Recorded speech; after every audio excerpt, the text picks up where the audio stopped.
Oikein lämpimästi tervetuloa Taidepisteeseen.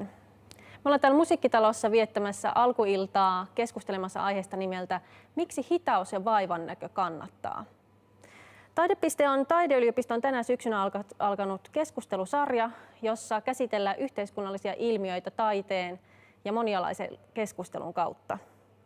Tapahtuma on täällä tänään sattuneesta syystä vailla fyysistä yleisöä, mutta tämä striimataan tosiaan liveenä sinne YouTubeen ja sitä kautta voitte myös lähettää kommentteja ja kysymyksiä koko keskustelun ajan reaaliajassa. Ja tämä myös jää sitten sinne YouTubeen tallenteena, että sen voi katsoa myös myöhemmin.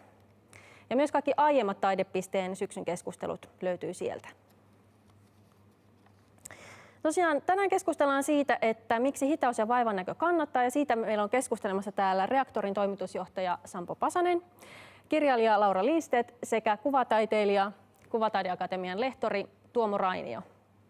Mun nimi on Anne Teikari ja mä esimerkiksi harjaan hampaat vasemmalla kädellä, koska se on hitaampaa ja vaikeampaa, mutta se myös terävöittää mun keskittymiskykyä siihen tilanteeseen. Se jotenkin, että kun pitää tehdä useamman mutkan kautta, niin se on pakko keskittyä siihen, koska muuten se hammasharja vaan seilaa pitkin naamaa.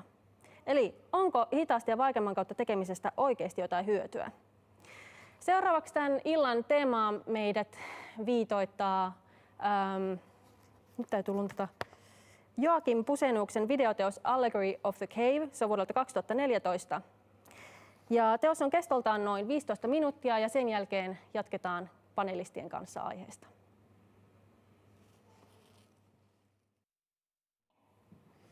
Tässä nähtiin siis Joakim Puseniuksen videoteos Allegory of the Cave vuodelta 2014. Ja nyt jatketaan keskustelua hitaudesta ja vaivannäöstä ja luovuudesta.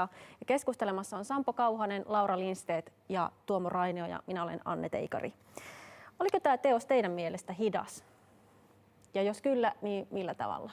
Haluatko vaikka Laura aloittaa? Joo, kyllä mä sanoisin, että tämä oli jossain määrin hidas ja ehkä myös varmasti tarkoituksellisen monotoninen. Nehän ei ole millään tavalla synonyymisiä. Mä tietenkin rupesin heti miettimään, että mikä suhde tällä on Platonin luolavertaukseen, mutta ihan näin äkkiseltään en saanut siitä kiinni.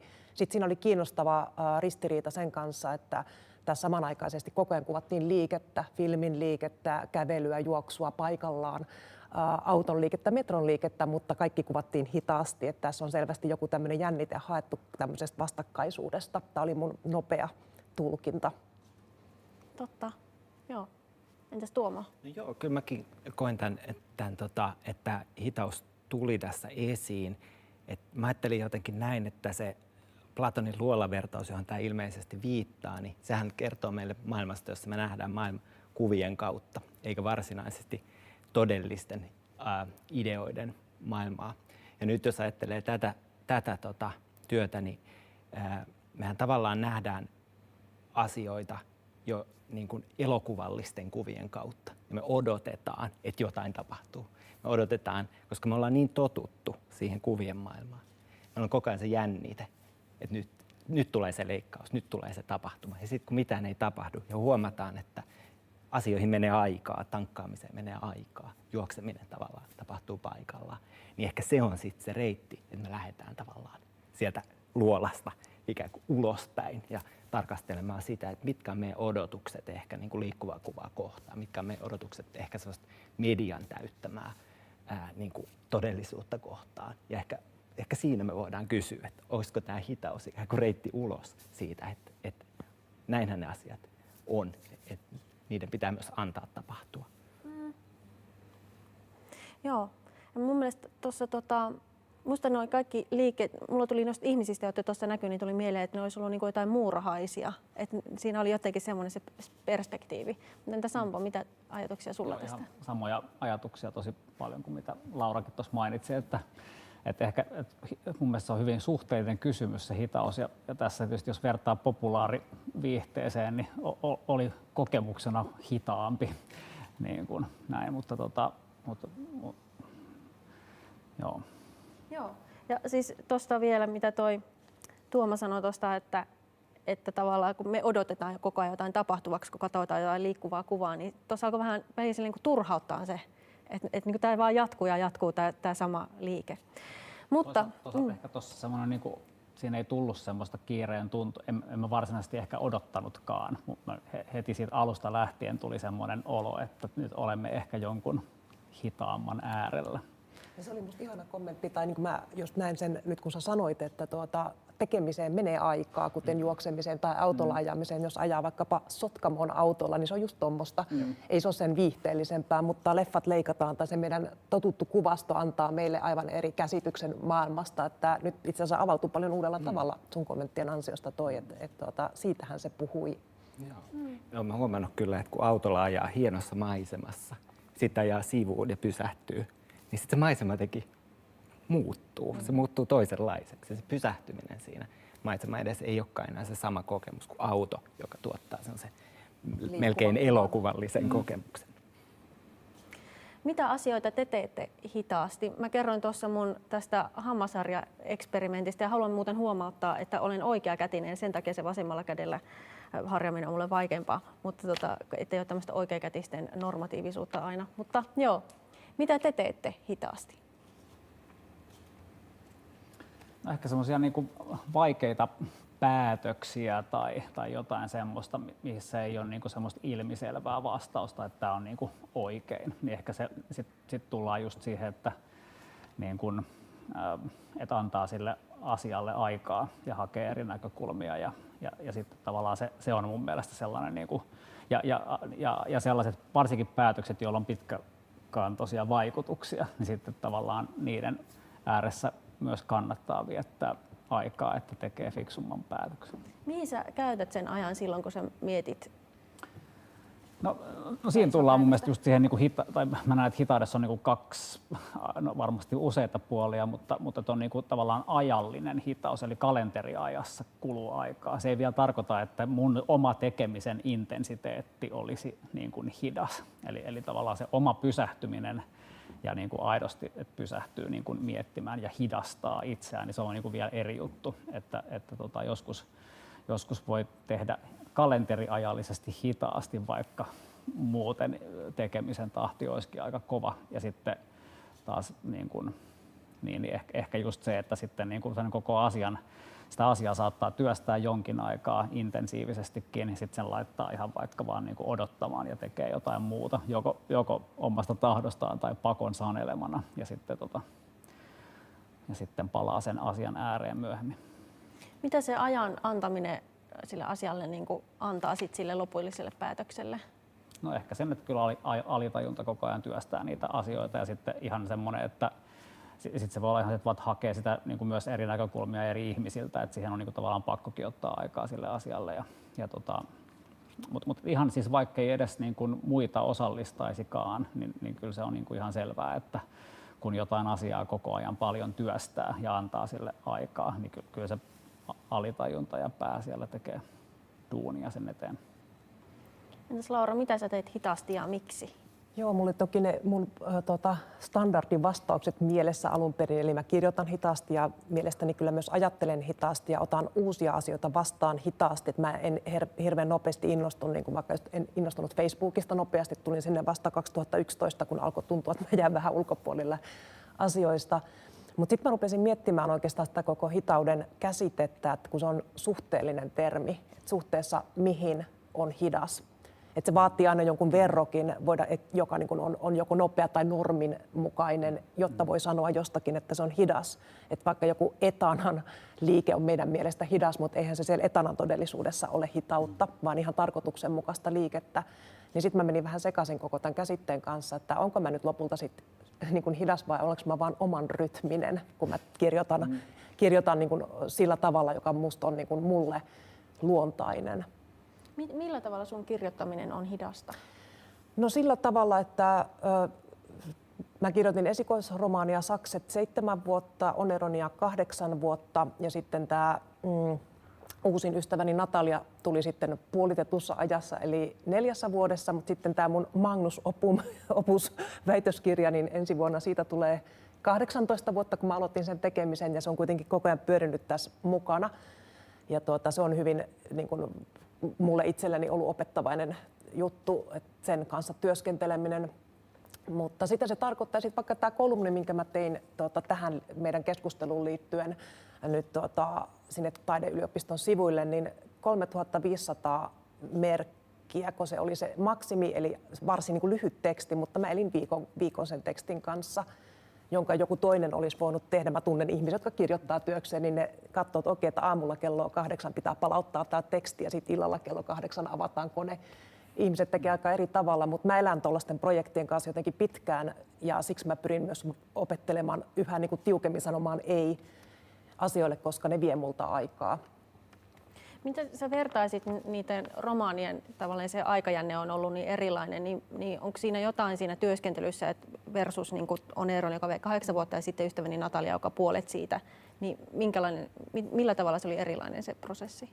Tietenkin monella tavalla, koska mä olen aina eri ihminen, kun mä menen elämässä eteenpäin niin kuin kaikki muutkin, mutta siinä oli monia ihan tämmöisiä niin kuin materiaalisia kysymyksiä liittyen niin kuin rahan hankintaan. Eli ihan, että mä olin yliopistossa tutkijakoulussa tekemässä väitöskirjaa silloin, kun mä rupesin Oneronia kirjoittamaan muun muassa. Ja tein myös sitä tutkimusta niin kuin päätyökseni ja sitten mä oon tehnyt muita duuneja siinä rinnalla ihan, että jotta mä saan niin kuin talouteni kuntoon. Niin sellaisia asioita. Sitten Oneron oli, koska siinä on 7 päähenkilöä, jotka kaikki on muualta kuin Suomesta, että mä joudun tekemään aika paljon taustatyötä niiden kanssa. Niin siinä niin kuin piti tavallaan vaan ottaa aikaa ja kypsytellä. Että Natalia on sillä tavalla niin kuin helpompi kirja, koska se kertoo oikeastaan yhdestä niin kuin tilanteesta, yhdestä naisesta, yhdestä terapiasessiosta, joka kestää 10 kertaa. Niin se oli niin kuin paljon rajatumpi sen kirjan niin kuin tämä aikaikkuna. Entäs Tuomo, mitä sä teet hitaasti? No mietin ja mä ajattelin jotenkin, että se hitaus varmaan liittyy ensinnäkin ajatteluun. Musta tuntuu, että mä ajattelen hitaasti, mutta mä en kirjoita, mutta mä myös luen hitaasti. Ja sitten ehkä niin kuin tuohon taiteelliseen työskentelyyn liittyy siinä mielessä, että se, mä sanoisin, että se tapa tavallaan tehdä taiteellista työtä nopeasti, niin ei ole ehkä sillä lailla kauhean mahdollista. Tai sanotaan, että se jollain lailla täytyy, ainakin mun, ehkä kun hidastaa itseni.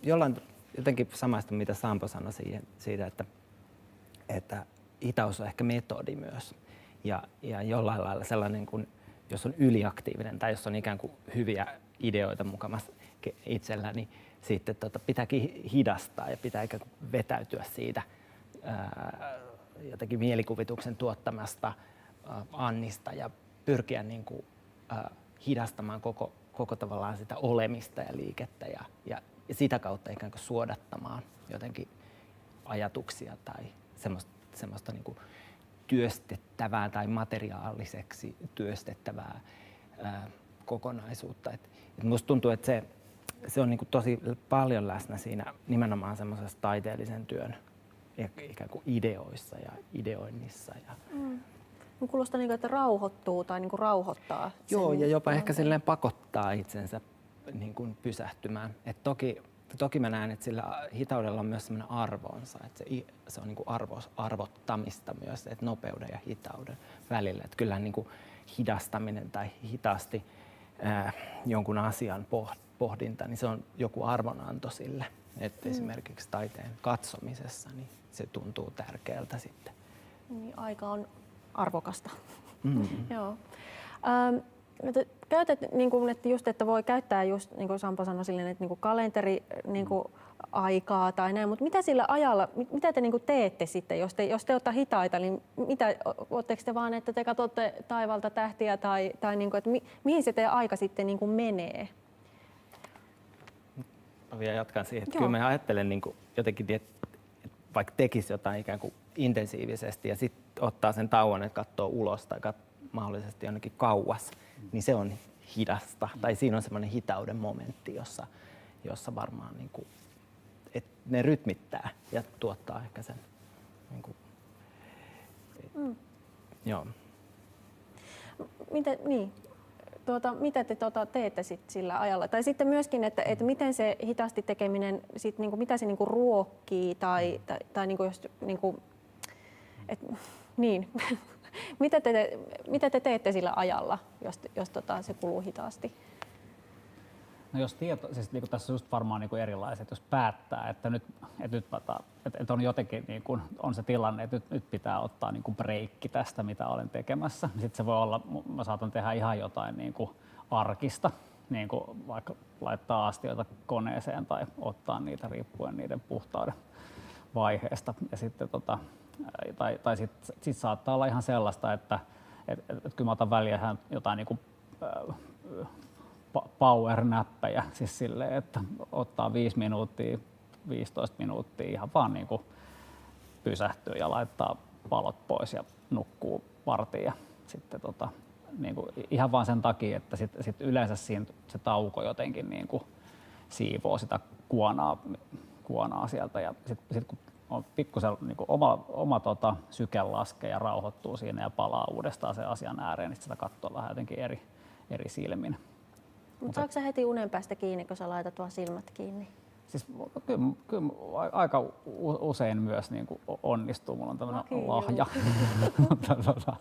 mutta ei se nyt mitenkään joka päivästä ole, mutta aina silloin tällä. Tai sitten se voi olla just sitä, meillä on yksi meidän kollega on nyt ajanut tosi voimakkaasti, että pitää breikkejä noiden niin kuin tässä korona-ajassa helposti vetää niin kuin putkeen, varsinkin meidän tyyppisessä työssä niin on niin kuin videoneuvottelu toisensa perään, niin sitten se, että ihan niin kuin katkaisee sen ja nousee ylös ja kävelee ja tekee jotain ihan muuta. Tämmöisiä. Joo, mulle se on ehkä näyttäytyy sitä kautta semmoinen päivän, silloin kun se on se ajattelutyölle varattu päivä, niin se intensiivinen hetki ei välttämättä ole kauhean pitkä, että voi pari tuntia vaikka maksimissaan olla tosi tuottoisaa aikaa ja sellaista, että niin kuin tuntuu, että se juttu luistaa, mutta mulle on niin kuin tärkeää, se syntyy hitaasti, mutta mä tarvitsen paljon uusia alkuja, jotka liittyy näihin niin kuin päiväuniin ja tällaisiin, että jos päivä ei ole suinkaan semmoinen yksi pötkö, jossa mä 8:00 vaikka kirjoitan, vaan nimenomaan, että mä aina käynnistyn uudelleen. Ja uni auttaa siinä, mä voin ottaa useammatkin pikkupäikkärit tai sitten just näitä ulkoiluja ja muita, jolloin mä nimenomaan ajattelen, että mä niin kuin tyhjennän itseäni siihen tilaan, että mä jaksan mennä niin tiukkaan paikkaan kuin käyttämään intensiivisesti aivojani uudestaan, koska eihän se ole, niin kuin, jos sitä käyttäisi koko ajan, niin tulisi hulluksi. Et se niin kuin vaatii tosi paljon semmoista niin kuin oman itsensä tuntemista, oman kroppansa tuntemista ja taitoa rytmittää sitä päivää, eikä se suinkaan aina onnistu. Onko sä tänään tehnyt jotain, kun sä tiesit, että tänään on tämmöinen paneeli illalla, niin onko tänään jotenkin valmistautunut? No siis mä olen ollut aika nopeastihan mä niinku luin ne rungot, mistä me käytiin vähän etukäteiskeskustelua ja sitten mä niinku elin niiden niinku ajatusten kanssa, mutta hirveän vähän loppujen lopuksi esimerkiksi kirjoitin mitään muistiinpanoja, koska tuntuu, että se voisi niinku tuhota semmoista spontaaniutta, mikä yleensä keskusteluissa on ihan hyvä juttu, että mä yritän opetella pois sellaisesta, että mä käsikirjoitan mun elämää eteenpäin, koska mulla on vähän taipumusta sellaiseen, eli mä vähän niin kuin yritän ruokkia sitä spontaania puolta itsessäni tällä tavalla, mutta en mä pysty keskittyä sit, jos mä tiedän, että mulla on keikka, niin ei sinä päivänä niin kuin tapahdu mitään muuta oikeastaan kuin sen niin kuin odottamista ja sit paikalle tuleminen ja vähän ripsiväriä silmiin ja koira oikeaan aikaan ulos ja näin poispäin. Niin kuin rituaalistinen jotenkin. Kyllä. Joo.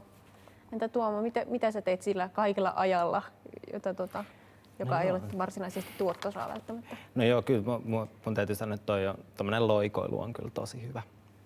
Se on hyvä keino. Sitä kannatan.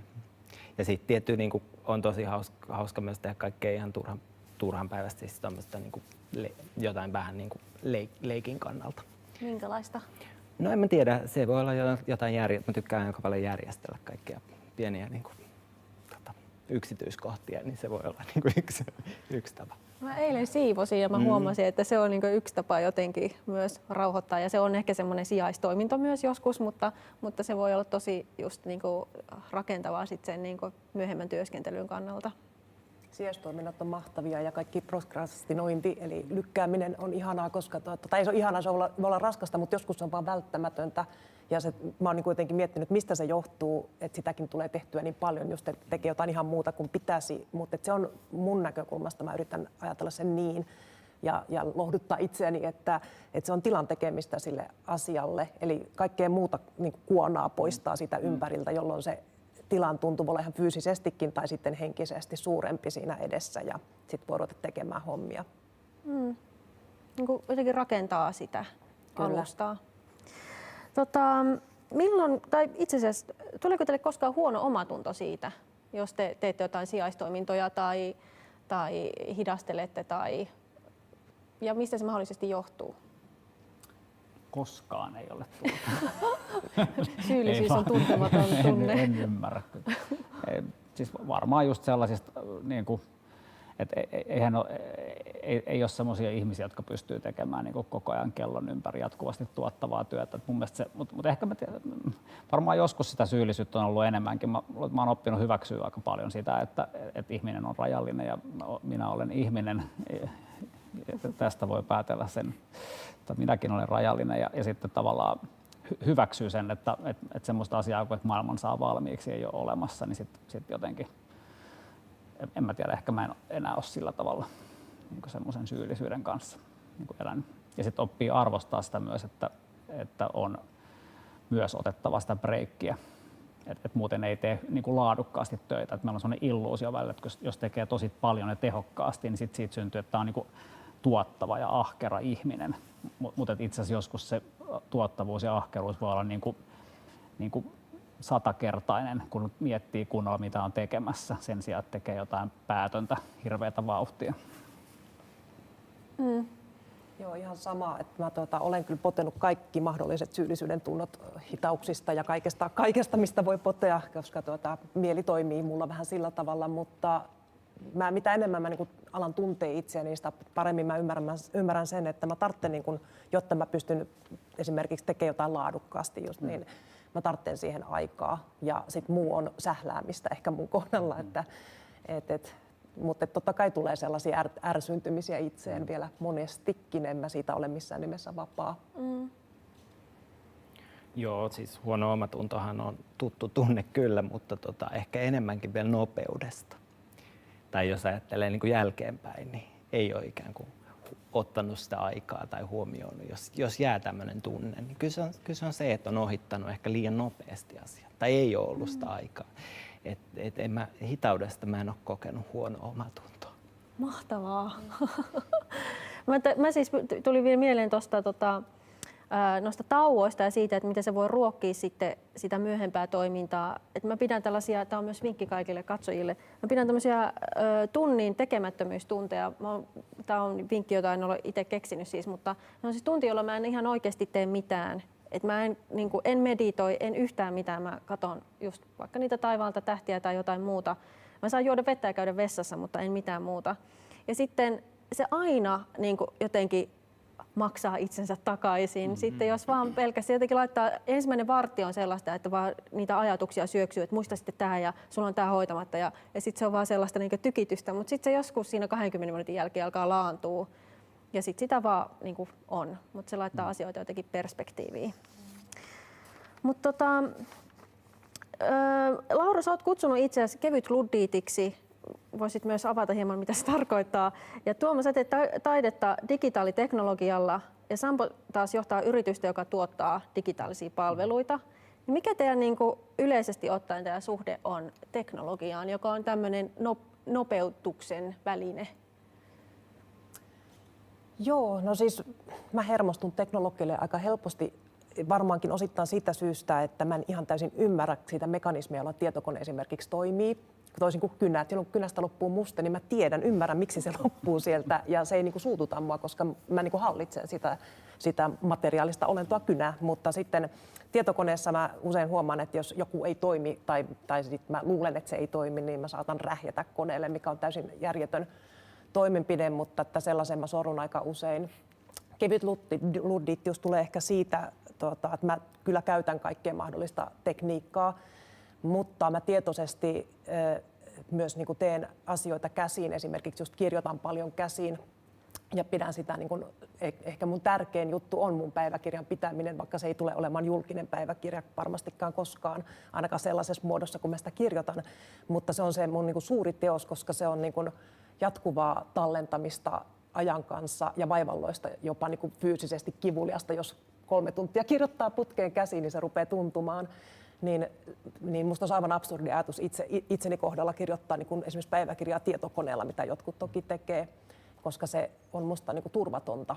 Se antaa mulle niin kuin paikan tunnun, että on tietty päiväkirja, joka on aina tietynlainen. Mulla on nyt 43. musta menossa. Mä kutsun niitä mustiksi ja mä oon pitänyt sitä sarjaa vuodesta 1993. Ja mä kerään ne semmoiseen vanhaan mummon ja tämmöiseen matkalaukkuun. Ja mä olen aina ajatellut, että sen mä sieltä nappaan mukaan, jos talo palaa koiran lisäksi. Mä tykkään siitä, koska jos vaikka miettii jotain korppuja, lerppuja, eihän ne toimi enää missään. Et tekniikka vanhenee todella nopeasti, mutta paperi ei vanhene. Se on siksi mulle turvallinen asia. Niin. Niin ja siinä on joku intimiteetti myös sitten, Kyllä. kun kirjoittaa käsin. Siitä jää jälki aivan Joo. konkreettisesti, joka on niin kuin se mun tapa kirjoittaa, mun tapa piirtää, merkitä muistiin asioita ja koskee tietenkin jokaista, joka tekee näitä käsin näitä asioita. Entäs Sampo? No tietysti tosi monipuolinen suhde ja työn kautta tietysti se on niin kuin koko ajan lähellä ja läsnä. Mulla itselläni kyllähän mä näen sen niin kuin teknologiassa valtavasti mahdollisuuksia. Sitten mä niin kuin tutustun ja yritän perehtyä sen, minkä itse ehdin omilta töiltäni myös siihen, että mitä uutta maailmasta löytyy. Ja osin mulla on niin kuin semmoinen,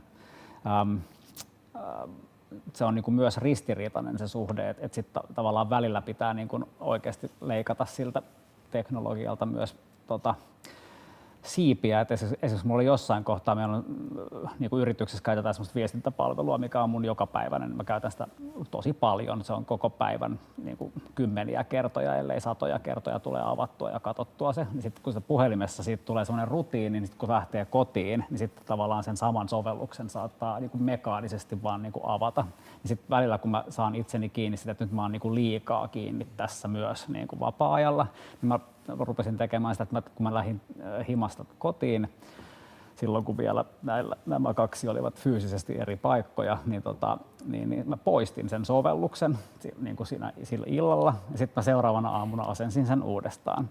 Ja siinä oli semmoinen, tämä liittyy hitauteen siinä mielessä, että niin kuin addiktiot, niin kuin toikin on tietynlainen addiktio tai semmoinen, siitä tulee niin tapa, että sitten tavallaan sä et enää edes huomaa, että se puhelin on taas mulla kädessä ja taas mä oon täällä ennen kuin sä niin kuin havahdut siihen, että hetkinen, miksi mä oon taas täällä, että mun ei pitänyt tulla tänne. Niin sitten siinä on joku tämmöinen, onko se nyt noin 20 sekuntia, mikä ihmisellä on, että jos sen asian saaminen on, varmasti riippuu ihmisestä, mutta jos se asian saaminen on noin 20-30 sekunnin ajan päässä, eli se, että mä alkaisin asentamaan sitä sovellusta siihen puhelimeen. Jos se olisi niin kuin sekunnissa asennettavissa, niin sitten on iso riski, että sen tekisi niin kuin silti. Mutta jos siinä kestää riittävän kauan, niin sitten se jää tekemättä, koska sä saat itsesi kiinni siitä ja sun pitää tehdä tavallaan tosi tietoisesti vastoin sun tahtoa tietyllä tavalla niin kuin sitä, mitä ei pitäisi tehdä. Ja silloin tämmöinen, että tekee asioista hitaita ja hankalia itselleen, niin se auttaa niin kuin, kamppailemaan tämmöistä niin kuin jotain tämmöistä rutiinia vastaan. Sama pätisi ihan varmasti karkin syömiseen tai mihin tahansa, mistä haluaisi eroon, niin laittaisi vaan jonkun vehkeen, missä on minuutin aikalukko ja sitten niin sit se kynnys alkaa napsimaan niitä karkkeja, niin kasvaisi. Toi on just liittyy siihen, että miksi kannattaa joskus tehdä vaikeamman kautta. Ja toi jotenkin, että laittaa sellaisia esteitä ja tavallaan suojautuu siltä teknologialta vaikka. Kyllä. Mutta sitten taas toisinpäin, niin mulla on tommonen niin kuin älykello, joka seuraa mun aktiivisuutta. Niin sit, esimerkiksi niin tuossa 2 päivää sitten oli illalla, kello oli 11. Mä olin päättänyt, että mä niin kuin vaan lisään liikuntaa. Että mä haluan aika usein käyn kävelyllä ja se on niin helppo semmoinen tapa, mikä ei illalla nosta liikaa kierroksia tai muuta. Niin sitten mä katsoin, että no ei ole tänään tullut tarpeeksi liikuntaa. Mun ei tehnyt yhtään fiilis lähteä mihinkään. Mä olisin mieluummin vaan ollut makaamassa himassa katsomassa vaikka Netflixiä tai jotakin. Ja sitten mä päätin, että no ei, nyt kello käskee, niin nyt mennään. Sitten mä kävin heittää sen tunnin lenkin ja sitten mulla oli tosi hyvä fiilis siitä. Ja sitten kun sitä pystyy tekemään systemaattisesti, niin kyllä mä oon siinä kokenut, että mun kohdalla se teknologia on myös niin kuin auttanut. Entäs Tuomo? Mulla on aika ristiriitainen kanssa toi suhde tuohon teknologiaan, että mä kyllä aika kiinnostunut aina siitä, että miten asiat toimii ja ehkä kiinnostunut selvittämään sitä, että miten ne toimii. Mutta siinä on semmoinen taka-ajatus, että mä pääsisin jollain lailla itse siihen käsiksi. Et se on vähän tämmöinen hakkeri asenne, että se olisi kiva niin kuin saada se teknologia omaan käyttöön. Et mä oon hirveän, mä sanoisin muuten, mä oon semmoinen tosi keskiverto teknologian kuluttaja, että mä aika harvoin innostun oikeastaan sellaisesta tekniikasta tai se tekniikan tavallaan niistä uusista saavutuksista semmoisena niin kuin itseisarvona. Mutta sitten kun mä pääsen tekemään ja sitten jos vielä on sellainen tilanne, että on mahdollisimman vähän jotain niin kuin, välineitä, mahdollisimman rajattu se tekniikan paletti, niin se niin kuin inspiroi. Ja siinä on jotain taianomasta, että saa tehtyä jotakin niin kuin vähillä jotain. Ja ehkä muutettua ikään kuin sitä merkitystä, mikä sillä tekniikalla on. Tämä on niin kuin konkreettista. Mä oon ollut lapsesta asti niin kuin purjehtimassa. Ja purjehtiminen on vähän semmoista niin kuin olisi jossain avaruusaluksella, että siis tämmöisessä avaruusasemalla. Että sulla ei ole käytettävissä välttämättä mitään muuta kuin se, mitä sun veneestä löytyy. Sitten sun pitää korjata mitä ihmeellisimpiä asioita niillä käytettävillä. Ja se on semmoinen niin kuin hirvittävän niin kuin luova ja inspiroiva tila, että se rajoittaa. Ja siinä se niin kuin tekniikka ja teknologia. Siinä mä niin kuin tunnistan itseni semmoisena pienenä niin kuin teknikkona, joka alkaa sitten ratkomaan jotain ongelmaa. Mutta sitten semmoinen, että kauppaan tulee uusi tuote, niin en ole vielä vakuuttanut mua kuitenkaan. Mä oon kanssa tätä, että jos tulee joku uusi vempele, niin mulla on ensimmäisenä se tällainen änkyrä luonne. Mä oon silleen, en todellakaan, joku Facebook esimerkiksi oli tämmöinen. Mutta miten te ajattelette nyt, jos puhutaan tästä vaikka sosiaalisesta mediasta tai TV-sarjojen, Netflix, tämmöisiä sovelluksia, jotka oikein kannustaa siihen ahmimiseen. Ja olen muun muassa viikonlopun käyttänyt katsomalla yhden tuotantokauden päivässä. Mutta että mitä se tekee sille meidän luovuudelle ja hitaalle ajattelulle ja keskittymiselle ja kaikille tällaiselle teidän mielestä? Ihan vapaasti voitte aloittaa. Mä mietin tuota kysymystä tuossa niin kuin aikaisemmin ja mä en ole varma, onko mä muodostanut vielä kovin vahvaa mielipidettä, mutta kun musta tuntuu, että se niin kuin, sit samalla ne myös niin kuin ruokkii tosi paljon. Et kun mä katson, että mitä mun lapset kuluttaa niin kuin mediaa, niin ne kuluttaa niin kuin välillä niin kuin pelottavia määriä ja välillä sille pitää laittaa niin kuin stoppia, mutta silti niin kuin musta tuntuu, että samalla niin kun ne katsoo vaikka jotain futisvideoita, niin sit mä huomaan, että ne tekee niitä samoja niin kuin futisjuttuja sit siellä niin kuin treeneissä tai muussa. Musta tuntuu, että se on myös niin kuin ruokaa sille niin kuin ajattelulle se informaatio ja sen takia mun mielestä se. Ja sitten mä mietin sitä niin kuin tämmöisten, mulle itselläni ole mitään tämmöistä niin kuin keskittymishäiriödiagnoosia, mutta tunnen paljon ihmisiä, joilla on erilaisia tämmöisiä, mikä sitten tänä päivänä onkaan joku ADHD-tyyppinen oireyhtymä tai muu, niin mun mielestä siellä on niin kuin valtavan luovia ihmisiä, jotka niin kuin ne pursuu ideoita ja muuta. Et se ei tavallaan ja sitten samalla niillä on niin kuin mahdotonta pysähtyä tosi niin kuin pitkäksi aikaa keskittyä, sitten tekee jotain niin kuin, tavallaan yhtä asiaa, niin sen takia musta on niin kuin vähän ja sitten samalla mä tiedän, että jos ei yhtään hidasta tai pysähdy tai anna asioille aikaa, niin sitten jotain siinkin menetetään. Tuo on musta tosi kiinnostava kysymys. Ja se, että onko se meidän käsitys siitä hitaudesta, niin ajatellaanko me, että se oli parempaa silloin ennen, että nyt ei enää osata keskittyä. Samaan aikaan me itse edetään niin kuin hirveätä vauhtia verrattuna siihen, millä vauhdilla ajasiat tapahtui 100 vuotta sitten. En tiedä. Ollaanko me vähemmän luovia kuin ihmiset 100 vuotta sitten? Niin. Tämä oli aika kiinnostava pointti kyllä. Tähän usein teknologiaa ja kaikkea näitä palveluita demonisoidaan aika innolla, mutta sehän antaa meille myös paljon.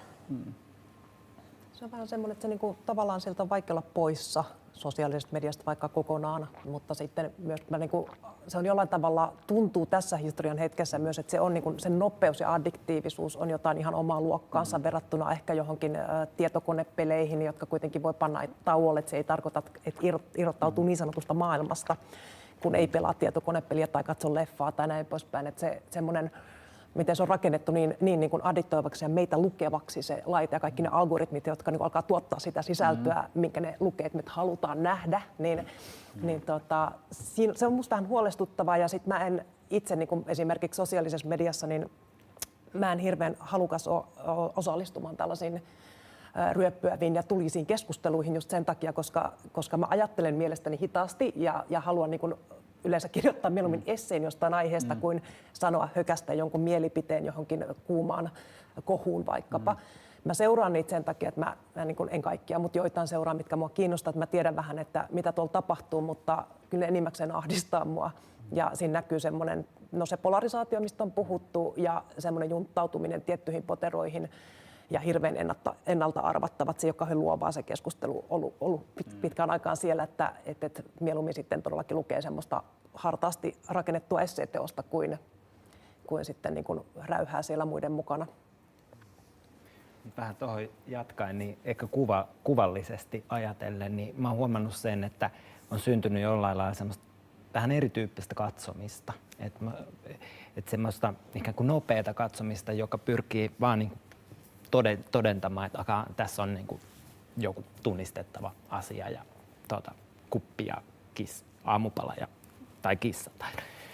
Ja sitten on tavallaan sellaista katsomista, joka liittyy enemmän taiteeseen, jossa ei tavallaan tiedetä, mitä katsotaan. Mä oon niin kuin vähän ehkä ollut huolissani siitä, että ainakin oma kokemus Instagramissa on ollut se, että ne kuvat on aika nopeita, että mä ohitan ne ja mä ymmärrän ne ja katson ne. En tosi meemejä, mikä on tietysti tosi ne pitäisi ymmärtää nopeasti, mutta se on oma juttusa.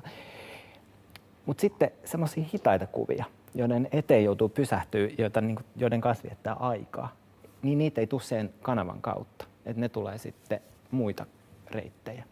Ja niitä mä ehkä jään kaipaamaan sitten niinku tuolla somepuolella. Mutta miten jos kuva on vaan niinku kuva, niin miten se voi olla nopea tai hidas? Toi on hyvä kysymys. No tavallaan mä ajattelen näin, että jos mä en tiedä, mitä mä katson, niin. Ja mun pitää katsoa sitä pidempään ennen kuin se alkaa hahmottumaan, että mä ymmärrän, että mitä mä oon katsomassa, niin silloin se on ikään kuin hidas. Se on hidastanut ikään kuin sitä mun katsomisen tapaa, tai se on hidastanut sitä mun katsomisen niin kuin havainnon muodostumista. Ja valokuvathan on aika usein tällaisia aika nopeita. Ei välttämättä ole aina, mutta usein. Ja sitten taas hitaita voi olla erilaiset ikään kuin ajattelua, tai en mä tiedä edes onko se ajattelu, mutta tavallaan reflektio vaativat semmoiset niin kuin kuvat ja kokemukset kuvista. Mulla on tullut semmoisia niin kuin Instagramissa just vastaan esimerkiksi, mä rakastan Aura Hakurin taideteoksia ja mulla on muutamia niitä itselleni ja mä oon nimenomaan Instagramista sieltä löytänyt niitä ja sitten joku on ollut semmoinen, aika monista pidän, mutta joku semmoinen, että mä en, niin kuin en kerta kaikkiaan pääse irti siitä, mä palaan aina uudestaan sinne hänen sivulleen tuijottamaan ja sitten mua on pakko kysyä, hei, mä tuun katsoa sitä sun työhuoneelle. Että silleen se myös tarjoaa tietoa eri tavalla kuin se, että onko sulla uusia teoksia soittaa ja lähteä katsomaan niitä sinne. Että asioita niin kuin tulee mun eteen ilman, että mun tarvitsee hirveästi nähdä vaivaa, mistä täälläkin on tarkoitus puhua, että mitä se vaivan näkö on. Mutta mä oon myös tehnyt esimerkiksi niin kuin taideostospäätöksiä tuolla tavalla, että mä näen jotain ja sitten mä rupean, niin kuin mä en pääse irti siitä kuvasta. Se jää jotenkin mun tajuntaan vaivaamaan mua, vaikka se on tullut vastaan siellä nopeassa mediassa. Mun oli pakko tehdä testi tästä Instagram-hommasta. Mä vähän valmistautuessa jäi mieleen, että mitä jos pysähtyisikin katsomaan semmoista kuvaa, joka on tarkoitettu vain yhdeksi sinne virtaan. Sitten mä otin Cristiano Ronaldo, joka on yksi maailman seuratuimpia, jos ei seuratuin ihminen. Sitten mä otin randomilla sieltä niin kuin jonkun kuvan. Sitten se oli tosi tylsä kuva. Mun teki mieli vähän vaihtaa sitä, mutta mä olisin, että ei, että nyt mä niin kuin vaan, että tää on nyt se kuva.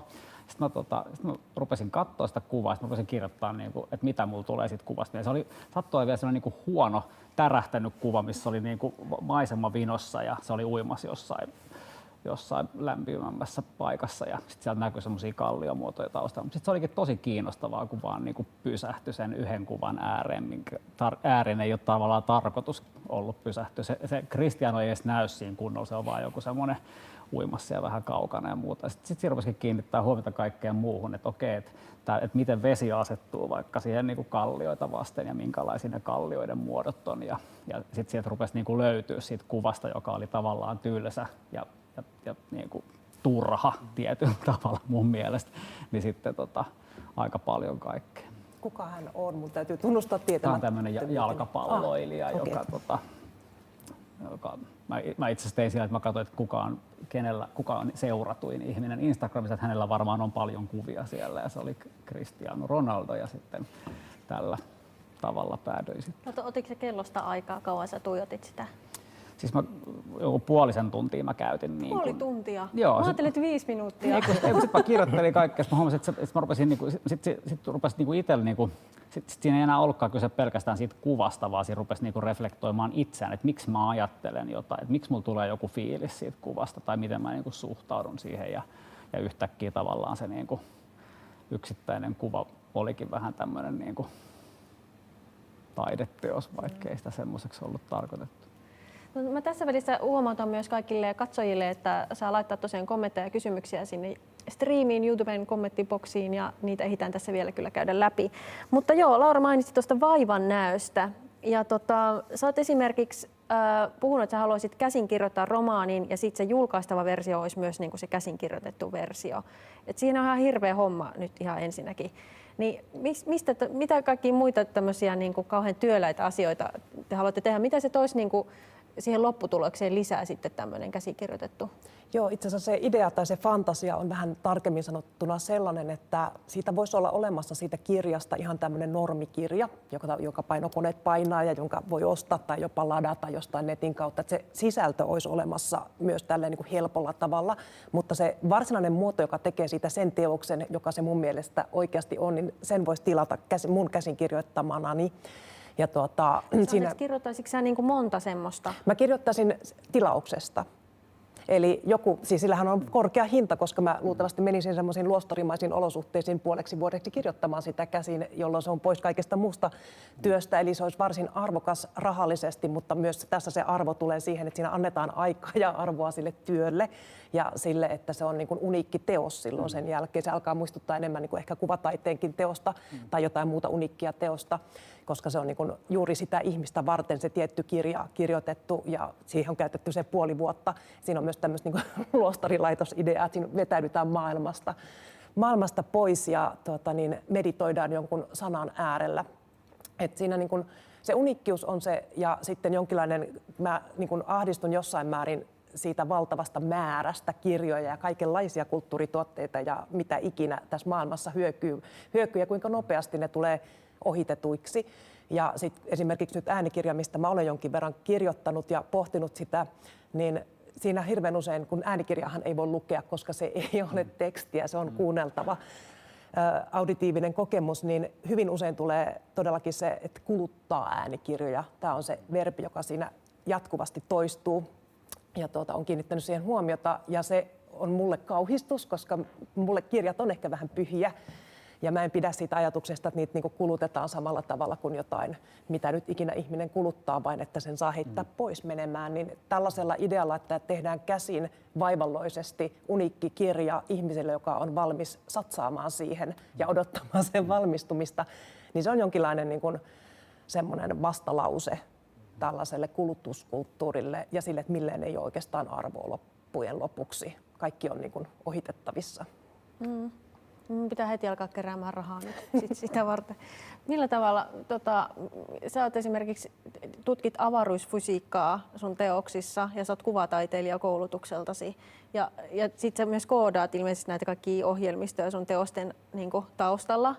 Ja sä et ole kuulemma kauhean hyvä koodaamaan omien sanojen mukaan, mutta eikö kuvataidetta voisi tehdä vähän helpommallakin?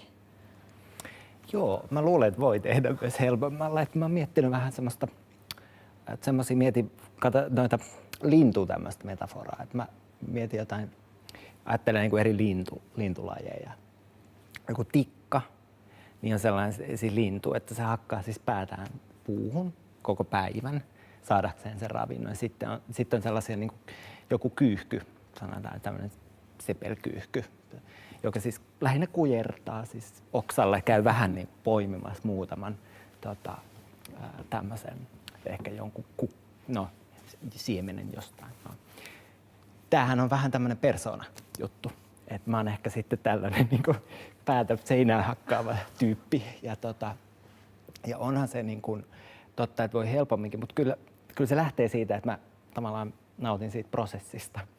Eli mä tavallaan niin kuin, on kiinnostavaa ensinnäkin uppoutua uusiin asioihin, myöskin semmoisiin, mitä ei ymmärrä eikä tule ymmärtämään. Ja sitten mä oon käyttänyt sellaista Egon Friedelin, kulttuuriteoreetikko Egon Friedelin lausahdusta, että taiteilijat on aina käyttänyt etuoikeuttaan ymmärtää filosofeja väärin. Eli tavallaan ajatus on siitä, että taiteilijana sä voit ikään kuin mennä tuollaiseen kontekstiin, jota sä et tunne. Ja sä et voi periaatteessa epäonnistua. Toki niin kuin henkilökohtaisesti tuntuu, että en mä siitä niin kuin paljon ymmärrä. Mutta sitten tavallaan ehkä mä jotain pystyn siitä niin kuin reflektoimaan. Ja ainakin mä oon nauttinut siitä prosessista. Niin, ja siis sehän on kauhean inspiroivaa siis myös jotenkin, jos ajattelee, että menee taiteilijana johonkin semmoisen ihan uppo-outoon. Olen tänään esimerkiksi jostain biotaloudesta lukenut semmoisen esseen, josta mä en ymmärtänyt yhtään mitään, niin sit siitäkin voisi tavallaan syntyä joku sellainen, no en mä nyt ehkä teosta siitä vielä tee, mutta kuitenkin, että siinä on tosi iso arvo, että on uusi jonkun asian äärellä ja alkaa opiskella jotakin. Niin ja kyllähän niin, tavallaan, jos viittaan tuohon teokseen, jonka mä tein tosiaan tuonne Kiasman online-näyttelyyn tilaustyönä, niin kyllähän siinä oli kyse siitä, että mä löysin ikään kuin ilmiö, joka tavallaan oli aivan niin kuin, hämmästyttävä. Siis tämä liittyy näin gravitaatioaaltojen ensimmäiseen niin kuin empiiriseen todentamiseen, niiden ikään kuin löytymiseen. Ja kyllähän se on tosi, mitä enemmän siihen perehtyy, sitä niin kuin hämmentyneemmäksi tulee ja se mittakaava, jonka se avaa, niin sehän on niin kuin, kyllä mun mielestä niin kuin tämmöisiä, että jos se teos pystyy sitten avaamaan jotain niille katsojille tällaisesta ikään kuin mittakaavasta tai tällaisesta ikään kuin ajan ja tilan välisistä outouksista ja suhteista, niin ehkä sieltä sitten on tullut poimittua sellainen, mikä välttämättä ei sitten ehkä tieteellisen artikkeliin samalla ikään kuin samasta näkökulmasta välity. Todellakin. Entäs Sampo? Sä oot ainakin harrastat tällaista Taido-nimistä itämaista kamppailulajia, joka on kuulemma tosi sellaista jotenkin hienoviritteistä ja hiotaa. Tai ehkä harrastin on oikeampi tässä, se on valitettavasti nyt jäänyt viime vuosina, mutta siis joo, siis taidossa se ehkä enemmän tulee niinku rytmistä, että se on niinku, silloin kun tehdään niitä itse suoritteita, niin ne saattaa olla tosi nopeita ja näin, mutta siinä on nimenomaan siis se japanilaisissa budolajeissa se perinne lähtee siitä, että ensin siihen rauhoitutaan ja keskitytään ja se on tavallaan, siinä on niin kuin yhdistelmä semmoista niin kuin meditatiivista ja sitten toisaalta semmoista tosi niin kuin nopeata ja tavallaan sitä ja kamppailulajeissa niin kuin ehkä just tämä rytmi ja rytmin muutos, mikä liittyy siihen, kun puhuit siitä suhteellisuudesta, että mikä on niin kuin, että hitaus on suhteellista, niin se on tavallaan sama. Kamppailulajeissa puhutaan ajoituksesta tosi paljon, että tavallaan sä voit tehdä tosi hyvän tekniikan, mutta jos se on ennakoitavissa, niin silloin tavallaan se voi melkein käytännössä aina väistää ja silloin tavallaan sit se niin kun sillä, että tekee välillä hitaasti ja välillä nopeasti ja sitä vaihtelua harrastamalla, niin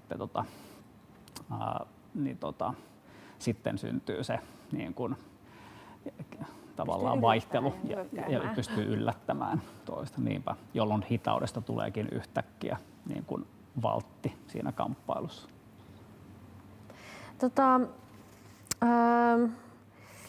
Jos vielä palataan näihin taideteoksiin, niin onko niin kuin, no joo, kuuluuko teidän mielestä ja tietenkin kaikki mukaan, niin kuin, että kuuluuko teidän mielestä käyttää taiteen kanssa jotenkin erityisesti aikaa? Ja tarviiko sen olla niin kuin vaikeaa ja jotenkin sellaista, jonka eteen tarvii ponnistella, jos vaikka niin kuin, nyt Sampo katsoo vaikka sitä Ronaldon kuvaa kyllä pitkään. Niin, siis mun mielestä se oli hyvä se arvostuksen antaminen jollekin asialle, että se niin kuin, ehkä niin kuin niin, no, ehkä mä tuota kysymystä mietin enemmän ihan myös semmoisen, niin kuin, että pitääkö jollekin asialle antaa aikaa tai onko se arvokasta, että joku asia vaatii aikaa. Niin siis niin kuin yrityksillä se tulee,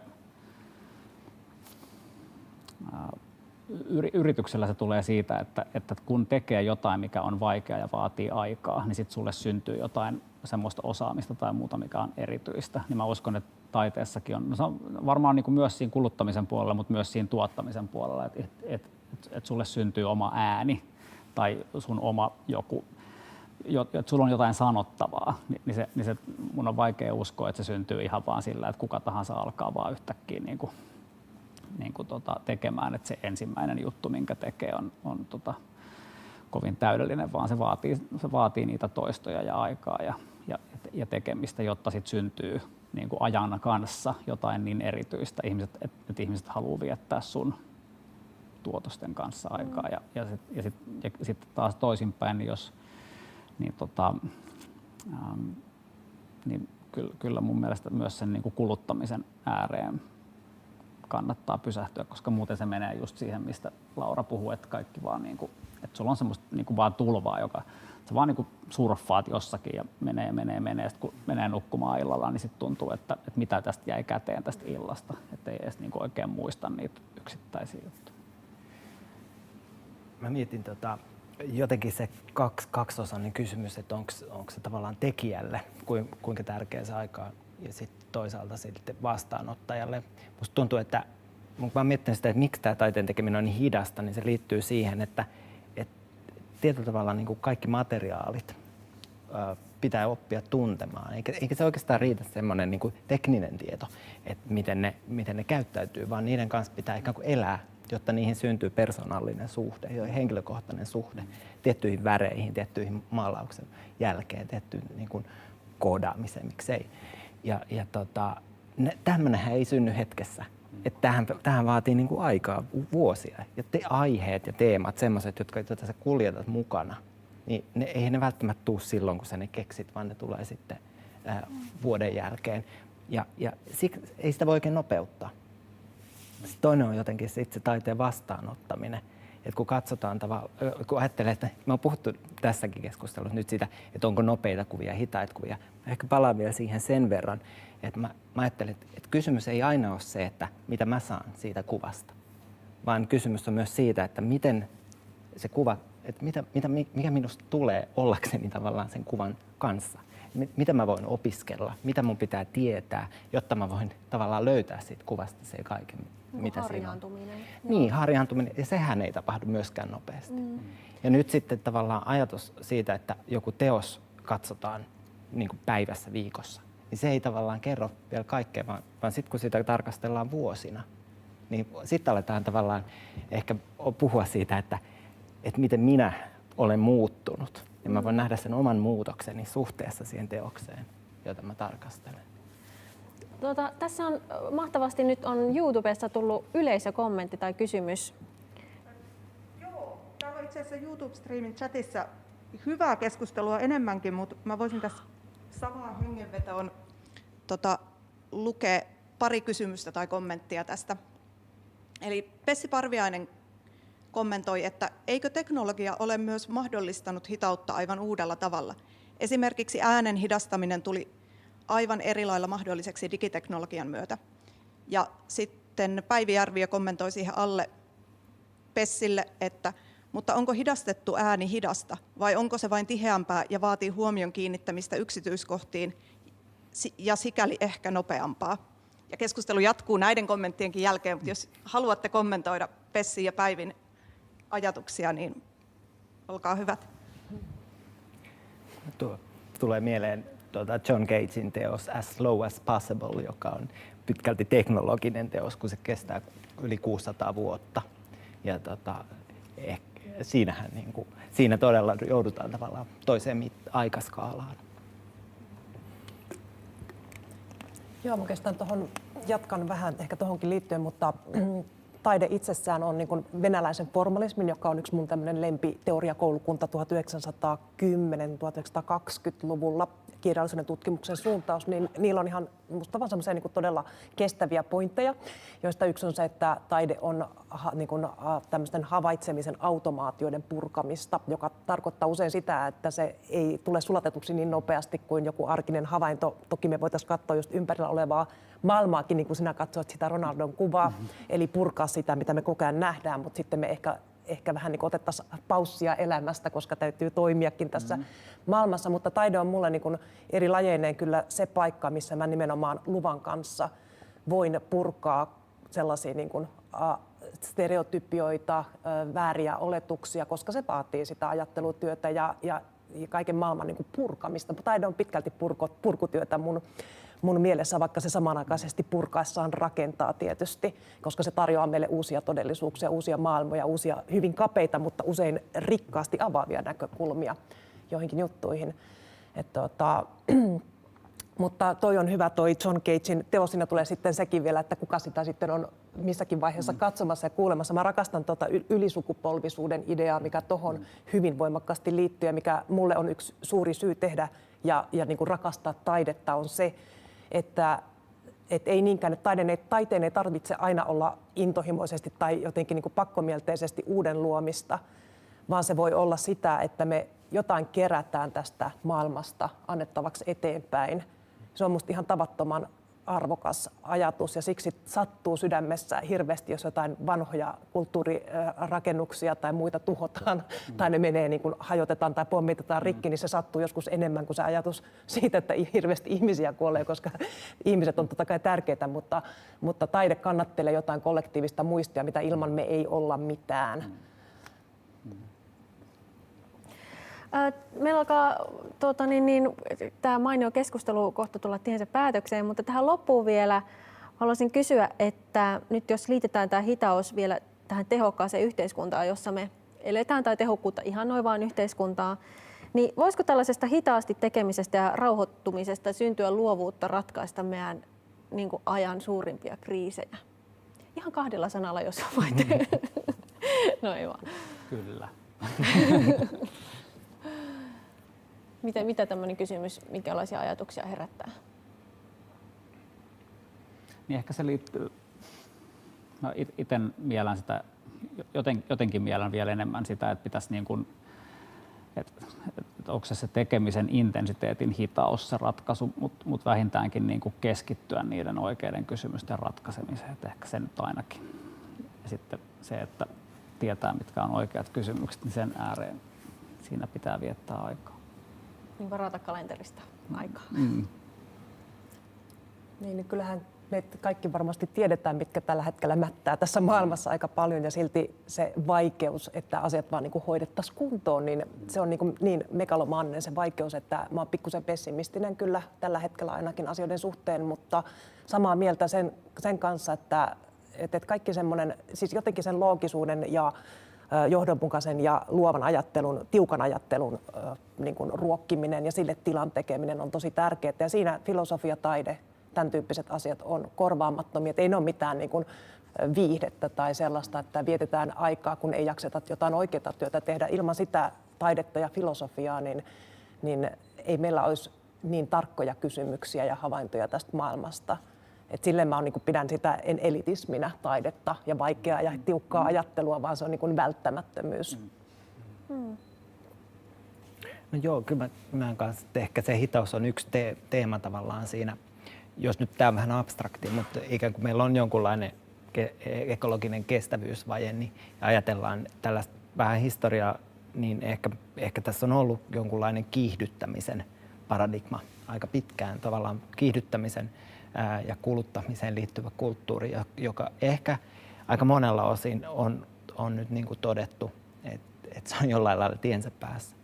Et nyt sitten se, että miten se hitaus tähän liittyy. Et ehkä se liittyy siihen, että me voidaan oikeasti ajatella matkustavamme maateitse. Me voidaan ajatella käyttävämme enemmän aikaa ehkä jonkun niin kuin, tietyn niin kuin, hankitun teknologian parissa. Tai että me voidaan ehkä löytää jostain jo ehkä ohitetusta tai unohdetusta niin kuin uutta ihan vaan etsimällä, eikä odoteta ikään kuin sen tavallaan kiihdyttämisen kautta uutta jatkuvasti. Et kyllähän sen hitauden tietyllä tavalla voi laskea tällaisen ikään kuin uudenlaisena niin kuin suuntaamisena tai sen huomion suuntaamisena. Ja taidehan on ihan erinomaisen niin kuin hyvä lähtökohta siihen, jos ajatellaan, että nopea junayhteys on yleensä hyvä tai nopea tietokone on hyvä, mutta nopea taide on vähän silleen, että se menee vähän negatiivisen puolelle siitä se arvostelmana. Ja sillä lailla se ehkä näyttää meille mallia jostain toisenlaisesta ajattelusta ja toisenlaisesta ikään kuin suhteesta itsemme ehkä maailman. Kiitos erittäin paljon keskustelusta Tuomo Rainio, Laura Lindstedt sekä Sampo Pasanen. Ja tallenne tästä keskustelusta jää tosiaan sinne YouTubeen Taidepisteen kanavalle ja nämä kaikki keskustelut jatkuu tammikuussa ja kevään ohjelmaa voi seurata Taidepisteen nettisivulta uniarts.fi/taidepiste. Mun nimi on Anne Teikari ja muistakaa, että musiikkia ehtii kuunnella kauemmin kun kävelee paikkoihin.